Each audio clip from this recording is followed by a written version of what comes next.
Kozhikode medical കോളേജിലെ ശസ്ത്രക്രിയയ്ക്കിടെ വയറ്റിൽ കത്രിക കുടുങ്ങിയ ഹർഷീന വീണ്ടും സമരത്തിൽ. ആരോഗ്യമന്ത്രി വീണ ജോർജിന്റെ ഔദ്യോഗിക വസതിക്ക് മുന്നിൽ സത്യാഗ്രഹ സമരം തുടങ്ങി. ഹൈക്കോടതി സ്റ്റേ ചെയ്ത് നോട്ടീസ് വന്നതിന് ശേഷമാണ് നമ്മൾ പോലും അറിയുന്നത്. അത് ഡോക്ടേഴ്സ് നിരപരാധികളാണ്. അത് സ്കാനിങ്ങിൽ MRI സ്കാനിങ് തെളിവായിട്ട് പറഞ്ഞത് അതിലൊന്നും പറയാൻ കഴിയൂല എന്നുള്ള ആരോഗ്യ വകുപ്പിൻ്റെ ഒരു റിപ്പോർട്ട് വന്നതിൻ്റെ അടിസ്ഥാനത്തിൽ അവർ പറഞ്ഞതാണ് ഞങ്ങൾ നിരപരാധികളാണെന്ന് പറഞ്ഞു. നമ്മളെ വാദം കേൾക്കാൻ പോലും തയ്യാറാവാതെ നമുക്ക് വേണ്ടി പ്രോസിക്യൂഷൻ ഹാജരായത് പോലുമില്ല.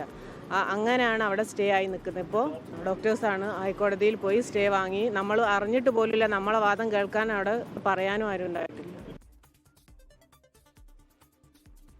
ആരോഗ്യമന്ത്രി വീണ ജോർജുമായി സംസാരിച്ചത് അന്ന് അവര് വളരെ വ്യക്തമായി തന്നെ പറഞ്ഞു, മുഴുവൻ ചികിത്സയുമായി ബന്ധപ്പെട്ട മുഴുവൻ കാര്യങ്ങളും ഗവൺമെന്റ് ചെയ്തു കൊടുക്കുമെന്ന് പറഞ്ഞു. അവർക്ക് സ്വകാര്യ ആശുപത്രിയിൽ വന്ന ചെലവ് മുഴുവൻ സർക്കാർ വഹിക്കണമെന്നുള്ളതായിരുന്നു നമ്മുടെ ആവശ്യം. ഇപ്പോഴും ചികിത്സ തുടരുകയാണ്. അപ്പൊ അതുകൊണ്ട്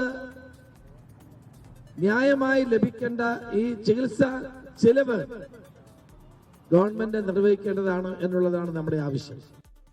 ലോകത്തെവിടെയായാലും ഏത് സമയത്തും 24 വാർത്തകളും ഓഗ്മെന്റഡ് റിയാലിറ്റി പാക്കേജുകളും എക്സ്പ്ലെയിനറുകളും വിശദമായി കാണാൻ ഞങ്ങളുടെ യൂട്യൂബ് ചാനൽ നിങ്ങൾക്ക് സബ്സ്ക്രൈബ് ചെയ്യാം.